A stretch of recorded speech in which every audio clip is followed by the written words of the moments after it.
Harper's Bazaar said, "Give us a moment." And Meghan said, "No, babes, I'll give you an era. Every shot, elite vibes." Let's get into the looks because she's not playing with any of us. Let's start with the cover. It's giving CEO energy, but make it art. Like she just reinvented power dressing for people with actual power. This is, I know the assignment. I wrote the rubric, and I curved the grades. And the variant cover. This red is not a color. It's a personality. Bold, booked, and not here for your opinions. Serving, I don't compete. I show up and suddenly everyone looks unfinished. It's giving, my piece is non-negotiable, but make it couture meditation. It's giving quiet luxury in a tax bracket you can't Google. The minimalist slay that says, I could be casual, but somehow this still looks expensive. This is soft life ambassador energy. Reclined like her calendar is allergic to stress. It's giving barefoot billionaire vibes. Chill, but still outdressing the entire timeline. This pose is I'll sit wherever because the throne travels with me. It's giving stylish professor who teaches how to mind your own business 101. There are moments in culture when time seems to slow down. Not because the world becomes quieter, but because someone steps forward with such clarity, such unmistakable presence, that everything else falls away for a brief, crystalline second. These moments aren't loud, they're intentional. They don't demand attention, they draw it. And today we're exploring one of those rare instances. Meghan, the Duchess of Sussex, barefaced, bold, and luminously unfiltered, takes her place on the winter 2025 Harper's Bazaar cover with the calm, centered confidence of a woman who not only knows exactly who she is, but who has stopped seeking permission from anyone to simply exist as herself. It's a moment that resonates far beyond the glossy page, reaching into conversations about identity, agency, and authenticity. Welcome to the Sussex Spotlight podcast, where we don't chase headlines. We reshape the stories beneath them. Picture the atmosphere. A minimalist studio washed in soft natural light, the kind of light that doesn't demand embellishment, but reveals truth. There are no glittering tiaras, no extravagant gowns, and no symbolic props designed to impress or distract. Instead, there is just Meghan, fully present, deeply grounded, and strikingly barefaced. The simplicity is almost jarring in a media landscape usually obsessed with excess. Harper's Bazaar describes it as a woman reclaiming her own narrative, and it's hard not to agree. With each click of the camera, the internet shifted, swelling with a blend of admiration and recognition. People didn't simply see a magazine cover, they saw a declaration. The reactions came fast, exquisite, magnifique, beyond words, and one comment echoed louder than the rest. Her Excellency Meghan, the Duchess of Sussex, as ever. The tabloids, caught off guard, scrambled to decode the meaning. But the real power behind this moment was not in the interpretation. Rather, it lay in Meghan's refusal to offer one. The cover didn't seek to please, defend, or provoke. It simply allowed her to be seen. And that decision, that refusal to perform, was the most radical statement of all. Behind the scenes, the energy was remarkably different from how such productions are typically imagined. There was no tension, no rigid persona to maintain, no walls of rehearsed responses and guarded glances. Instead, there was something disarmingly human. Meghan moved through the space with ease, speaking openly and intimately about her work, her priorities, her joy, and, most touchingly, her husband, Prince Harry. Her words revealed a dynamic rooted not in fantasy, but in partnership, in something real and undeniably tender. She said, "He loves me so boldly, fully, and he sees media that I wouldn't. No one in the world loves me more than him. so I know he's always going to make sure that he has my back.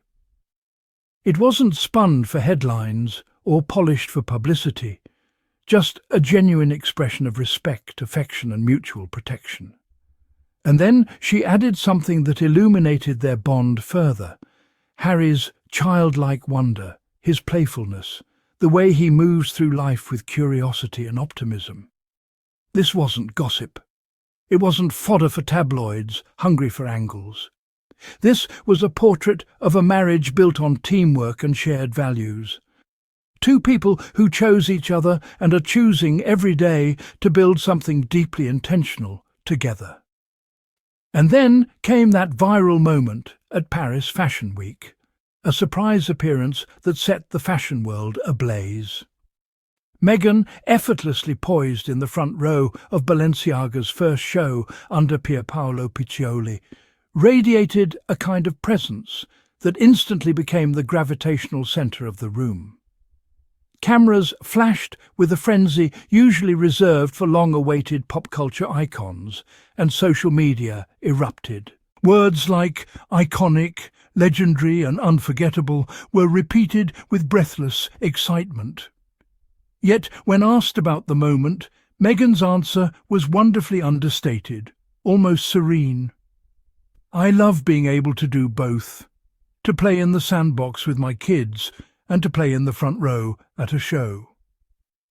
What she revealed, subtly but powerfully, was not glamour, it was balance. A woman rooted in motherhood, creativity and independence, equally comfortable on the floor building with toy blocks as she is attending one of the most anticipated fashion events of the year. It's a striking contrast, and only a woman fully aligned with her identity could move between these worlds without losing herself. In her conversation with Harper's Bazaar, Meghan spoke about life with a thoughtfulness that felt refreshing in an era where public figures are often expected to perform polished versions of themselves.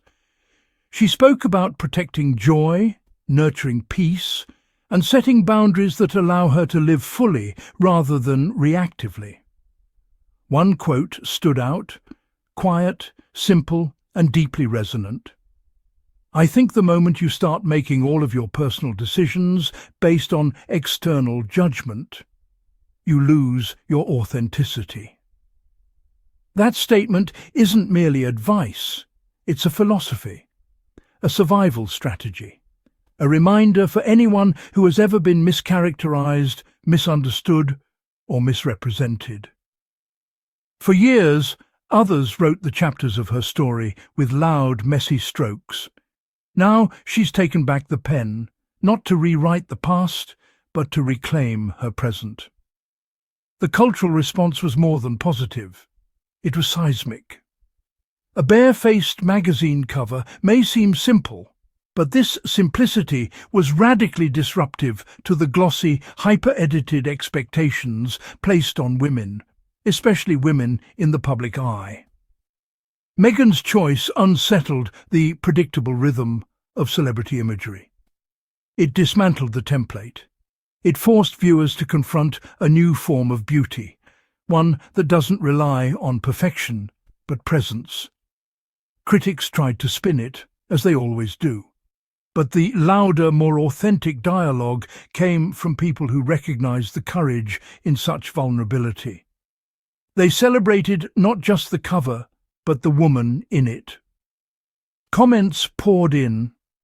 "I wasn't talking about her cover. I was talking about how she drives haters crazy again and again." And the playful, yet sincere, Prince Harry's better half. What echoed through all these reactions was not fandom. It was admiration, respect, a recognition of a woman who refuses to shrink. In a world addicted to spectacle, Meghan is choosing presence. In a world gluttonous for narratives, she is choosing truth. In a world eager to define her, she is defining herself with precision and grace. The Harper's Bazaar winter issue is not just another magazine cover. It's a cultural signal, a point of reflection, a reminder that storytelling can be reclaimed. The issue whispers, and sometimes shouts, a powerful message. You can leave the noise. You can protect your peace. You can choose your path. And you can shine so brightly that even silence becomes a statement. This winter cover? It isn't about fashion. It isn't about celebrity. It isn't even about reinvention. It's about liberation. Meghan, the Duchess of Sussex, is stepping into a new era, one defined not by headlines, but by humanity.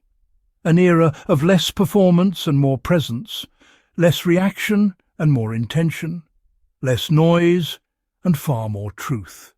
And perhaps that is why people can't look away. Because there's something undeniably compelling about a woman who refuses to be anything other than herself. Thank you for joining us on the Wide Lens podcast, where stories don't break, they evolve. Until next time.